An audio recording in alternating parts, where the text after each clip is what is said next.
Caríssimos, nós estamos celebrando os festejos de São Sebastião, copadroeiro, aqui nesta paróquia Nossa Senhora da Penha, em Maranguape. É interessante perceber que hoje a liturgia nos chama a atenção, nos apresenta a figura de Ana, uma mulher marcada pela esterilidade, pela infertilidade, e que padecia por conta disso injúrias, gozações, por outras que achavam que ela tinha sido castigada. Existia uma mentalidade que a mulher que não fosse fértil era considerada castigada por Deus. Uma realidade que na cultura bíblica era vivida como humilhação, como sinal de desonra. Além da dor interior, Ana sofre a provocação da venena, o que aprofunda o seu sofrimento. A outra mulher fica ali provocando, zombando, porque ela tinha 2 filhos e Ana não tinha nenhum filho. Alguns elementos bíblicos são importantes para a gente compreender esta liturgia de hoje. A esterilidade na Escritura não é apenas física, mas é símbolo de impotência. Ela é símbolo de limite, é símbolo de espera. Sim, Elcana ama Ana, mas o seu amor não resolve a sua dor. Existem situações que não basta só o amor, não basta só o carinho, o afeto. Existem situações existenciais que é necessário buscar um sentido além do humano, além daquilo que se tem, além da sua dor. Não, ele dizia, seu esposo, não sou eu melhor para ti do que 10 filhos? O texto mostra, queridos, que nem todo afeto humano é suficiente para curar feridas profundas. Existem marcas, às vezes indeléveis, que só Deus pode tirá-las. Existem marcas, traumas e situações que não estão ao alcance humano, mas que Deus pode, no tempo oportuno, resolver tais situações. Pois bem, Deus ainda não aparece agindo nesta leitura de hoje, não aparece agindo diretamente, sim, mas posteriormente veremos que sim. Mas a narrativa prepara o terreno para uma intervenção divina, para uma ação divina na história, revelando que Deus escuta o clamor silencioso. Sim, creia nisso. O Senhor enxerga a nossa dor, o Senhor enxerga o nosso clamor, o Senhor sabe da tua necessidade, Ele sabe da situação difícil que você está enfrentando, Ele sabe da tua fragilidade, da tua fraqueza, sabe, conhece tudo e age no tempo dele, no momento oportuno. Ele escuta e revela-se como Deus que escuta o clamor silencioso. No Evangelho, Marcos apresenta o início da missão de Jesus após a prisão de João Batista. A prisão de João Batista tenta atrapalhar ou interferir no projeto de Deus. Mas ao longo da história, todas as vezes que os homens tentaram atrapalhar o projeto de Deus, Deus sempre agiu e fez com que o seu projeto acontecesse. Então Jesus, ele anuncia propriamente, ele inicia a sua missão anunciando o reino de Deus, um reino que exige 2 atitudes básicas daqueles que possam aderir ao reino, para aderir ao reino. 2 atitudes, conversão e fé. Para que nós hoje possamos aderir ao reino de Deus, fazer parte do reino de Deus, nós precisamos estar transformando a nossa vida, acreditando nesse projeto de vida e de salvação. A partir daí vem o chamado divino. O chamado é de Deus, a iniciativa é de Deus. Ele chama quem Ele quer para uma missão sublime e importante, que vai exigir resposta, que vai exigir adesão, conversão e fé nesse segmento de Jesus. Pois bem, é um chamado dos discípulos imediato, exigente e radical. Radical porque vai exigir dos discípulos renúncia. Eles precisarão abdicar de suas vidas, seus estilos de vida, para empreender um novo estilo de vida. Isso é desafiador. Terão que se desinstalar para começar uma caminhada nova, uma caminhada diferente. Esse chamado divino é assim. Você está instalado num canto, trabalhando num canto de uma paróquia, e o chamado ele vai acontecendo. O chamado não é só uma vez. Ele vai se renovando, cada necessidade Deus vai chamando. E você tem que ter a capacidade de se desinstalar de uma paróquia dessa, e de repente vai lá para São Gonçalo do Amarante, outra porção do povo de Deus, servir ao povo de Deus. Isso é a missão, o chamado divino. E é bonito ver o desprendimento daquele que foi chamado e que diz sim ao projeto de Deus. Gera saudade por conta dos nossos apegos, mas é a missão divina. Eles deixaram tudo e seguiram a Jesus. Foi assim a composição dos primeiros discípulos de Jesus. É interessante, meus caros, notar que o verbo seguir não indica apenas caminhar atrás de Jesus. Não é só andar atrás de Jesus, não. Mas significa aderir à sua pessoa, aderir à sua proposta, acolher a proposta que o mestre está a apresentar. Jesus é mestre, ele tem uma proposta, e ao chamar os discípulos, aqueles que se dispõem a abraçar esse projeto, se colocam no segmento de Jesus. Então, aderir à sua pessoa e ao seu projeto de vida. Não é só andar atrás, não é só dizer Senhor, Senhor. Não é só se dizer, eu sou cristão, agora pronto. Pronto nada. Uma vez dada a resposta, começa o desafio. A missão é desafiadora.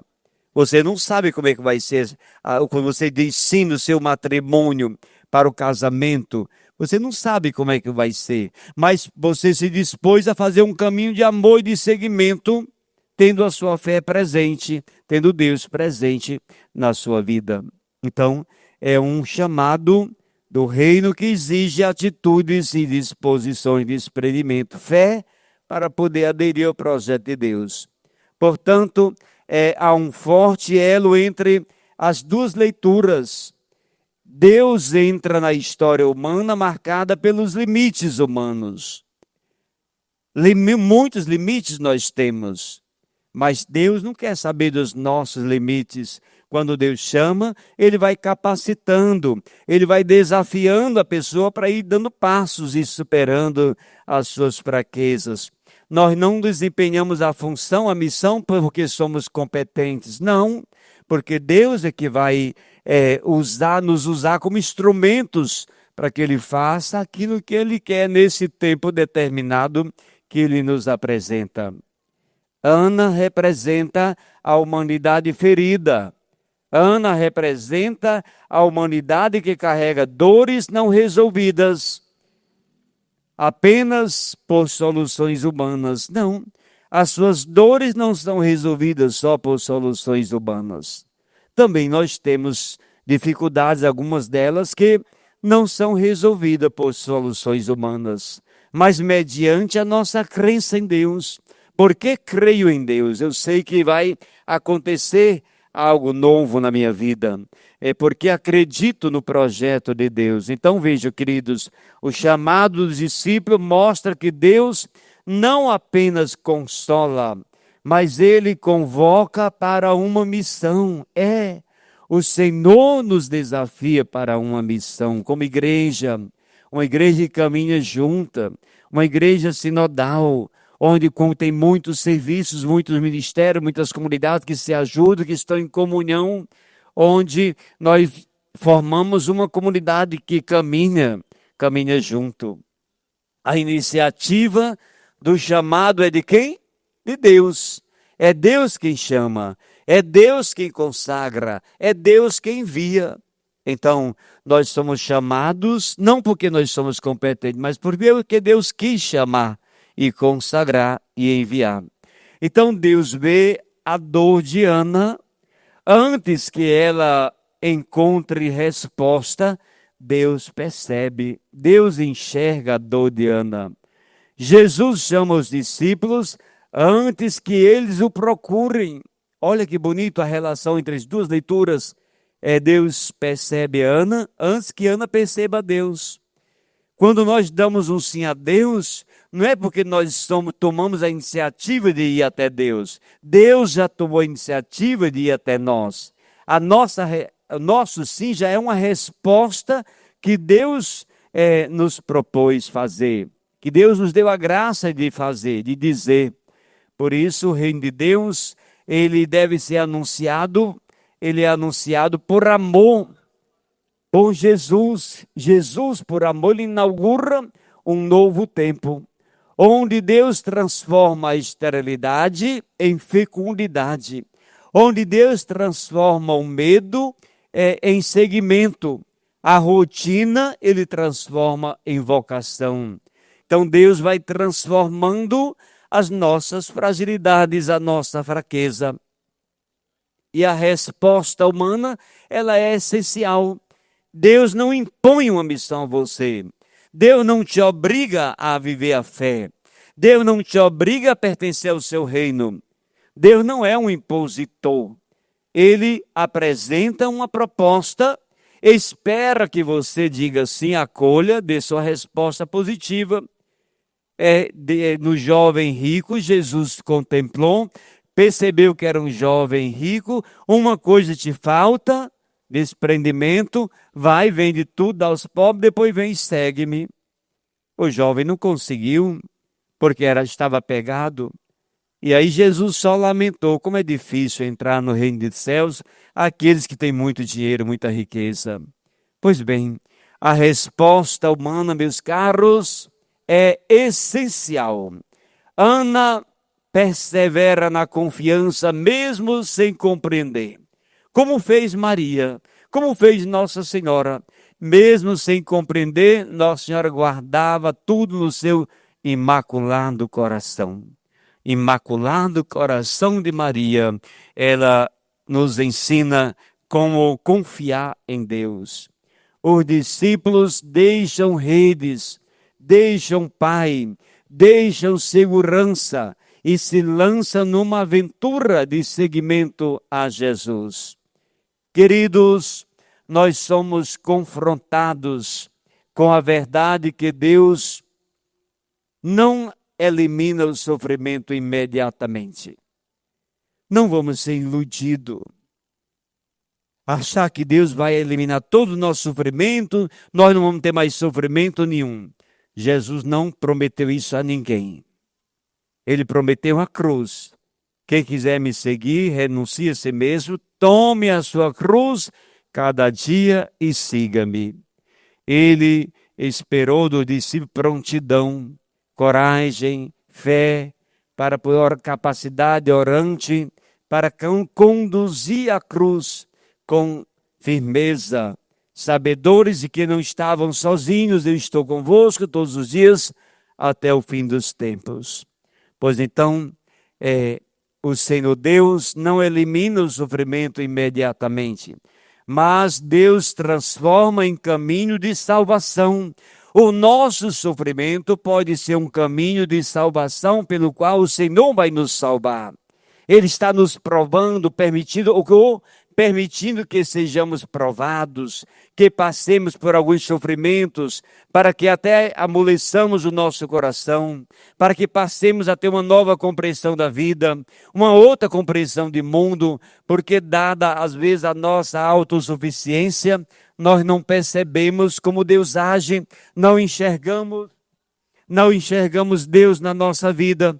E aí se faz mister passar por algumas provações, receber alguns desafios a mais para superar os nossos limites. E aí Ele nos dá a coragem, a força, a perseverança, a capacidade de se levantar diante das quedas, superando os medos, os traumas, as angústias e continuando a missão que Ele nos oferece. Queridos, esse conjunto de leituras fala diretamente à vida concreta das nossas comunidades e das nossas famílias. Quantas Anas existem hoje? Quantas mulheres estéreis? Quantas mulheres discriminadas? Quantas mulheres espancadas, desamadas pelos seus maridos? Quantas mulheres usadas como objeto de prazer nas relações coisificadas, onde não existe um amor recíproco, onde não existe um amor que complementa a pessoa, mas apenas prazer e prazer. Famílias, muitas vezes pessoas que sofrem estas dificuldades, pessoas que sofrem em silêncio, quantas mães sofredoras em silêncio, trancadas no seu quarto, quantas mães abandonadas pela ingratidão de seus filhos, pela incompreensão de seus maridos. São Anas que ainda hoje existem e que merecem o olhar de Deus. Famílias feridas, quantas famílias feridas por traumas, por traições, por rivalidades, casais sem diálogo, a solidão do fim da tarde, na mesma casa, o casal um dormindo separado no quarto, outro na sala, não se conversam, se tratam com grosseria, com palavrões, com desrespeito, casais sem diálogo. Muitas Anas, muitos casais assim. Jovens, às vezes desorientados, sem perspectivas, sem paradigma, sem uma referência, sem rumo, precisando de orientação.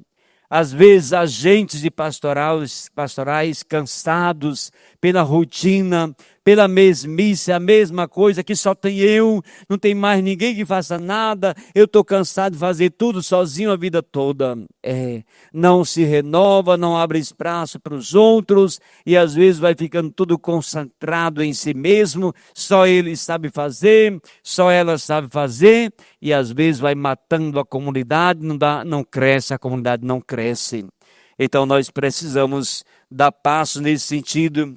Quantos cristãos desanimados, sem esperança, perderam o sentido da vida, vivem uma crise de sentido, um empobrecimento de valores e não percebe Deus agindo, os valores de Deus, os valores cristãos, os valores eternos que Deus pede que a família desenvolva, que a família seja a cuidadora desses valores. E a família quão desafiada pelo Estado, sofrendo as intervenções do Estado, as interferências, não permitindo que a família cumpra a sua missão cristã.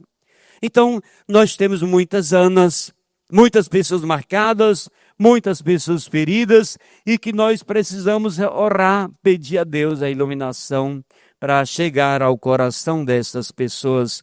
Não talvez com a nossa palavra, mas com Deus próprio chegando e falando. A pergunta de Elcana ecoa hoje: por que choras? Muitas vezes nossas respostas prontas não curam, não preenchem, mas Deus escuta o coração. A tua oração silenciosa, o teu clamor, a tua confiança, a tua súplica, o teu coração voltado para Deus, Ele é capaz de escutar a Deus e deixar Deus falando diretamente contigo. Você acredita nisso, querido? Vocês acreditam que Deus pode suprir toda a dor, toda a angústia vossa? Vocês acreditam que o amor de Deus pode preencher o nosso vazio? Vocês acreditam que a igreja que ora, que uns pelos outros, pode nos fortalecer nesse combate contra a crise de valores? É por isso que nós rezamos e pedimos a Deus a proteção divina. Então o chamado dos discípulos nos desafia pastoralmente. O seguimento de Jesus exige nossa decisão. Você precisa aprender a tomar decisão. Você não pode ficar a vida toda com um ciclo aberto sem fechá-lo nunca. Se existe uma coisa na sua vida que não deu certo, você tem que fechar e abrir outro. Fechar uma janela, abrir uma porta. Fechar uma porta, abrir a janela. Você não pode ficar a vida toda, mesmice a vida toda. Precisa ter decisão. Não adiamento. Não é importante ficar adiando o sofrimento. Tem coisas que você precisa decidir. Precisa dizer, dar uma resposta a Deus. Depois, é importante deixar as redes. Hoje pode significar abandonar comodismo. Os discípulos deixaram as redes para seguir Jesus. Que redes nós podemos abandonar? O nosso comodismo, talvez. O nosso medo de compromisso, o nosso medo de fazer uma leitura na missa, o nosso medo de participar de um grupo, o nosso não tenho tempo. Passa a vida toda dizendo que não tem tempo. E um dia vai morrer e vai ficar sem tempo. Porque o tempo é a questão de prioridade. Ou você prioriza aquilo que é importante para você, ou então você se perde. Passa a vida, um corre-corre, a vida passa rápido, e de repente amanhece o dia, já é de noite e você não sabe o que é que você fez. Então tem que ter projeto de vida, determinação, decisão, organização. Senão não funciona, é importante. Então pastoralmente, queridos, a igreja é chamada a ser, primeiro, espaço de acolhida na dor. Nós temos que acolher a dor uns dos outros. Acolher a dor das famílias, das pessoas. Primeira coisa importante.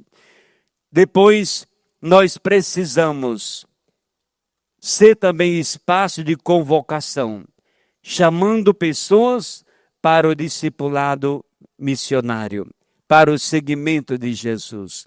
Esta paróquia, Nossa Senhora da Penha e a nossa cidade de Maranguape, incluindo as comunidades e as outras paróquias, Tabatinga e São Miguel Arcanjo, é uma paróquia, é uma cidade que é um chão fecundo de vocações. 38ª vocação, né? 38ª vocação, um filho de Maranguape. Olha aí, são muitas vocações, são muitos chamados e respostas. E isso vai continuar ecoando no meio da nossa juventude, não só para o sacerdócio, mas também para o matrimônio. É muito importante ter matrimônio santo, porque a vocação do sacerdote vem do matrimônio. Se não tivermos casais santos, vocação matrimonial, não teremos vocação sacerdotal. Então não podemos negligenciar com a família. Rezar pela família, rezar pelos sacerdotes, rezar pelas vocações todas na igreja é importante. Então precisamos sim ser espaço de acolhida como Deus acolheu Ana e também espaço de convocação. Em síntese, as leituras nos revelam um Deus que escuta o sofrimento escondido, chama para uma resposta concreta. E terceiro, transforma a dor em missão. Hoje o Senhor continua passando à beira do mar da Galileia, pessoal, e dizendo: segue-me, que tenhamos a coragem de segui-lo. Que a exemplo de Ana, nós possamos confiar no Senhor, a exemplo de Maria, a exemplo de São Sebastião, que mesmo na dor não desistiu de lutar pela defesa dos pobres que estavam encarcerados injustamente e deu a sua vida cuidando dos irmãos e pelos irmãos. É um exemplo de homem consagrado ao Senhor que não temeu entregar a sua vida. Amou tanto a Deus que entregou por amor a sua vida com total destemor ao Senhor. Entregou ao Senhor. Que Deus abençoe e proteja todos nós no seguimento de Jesus. Amém?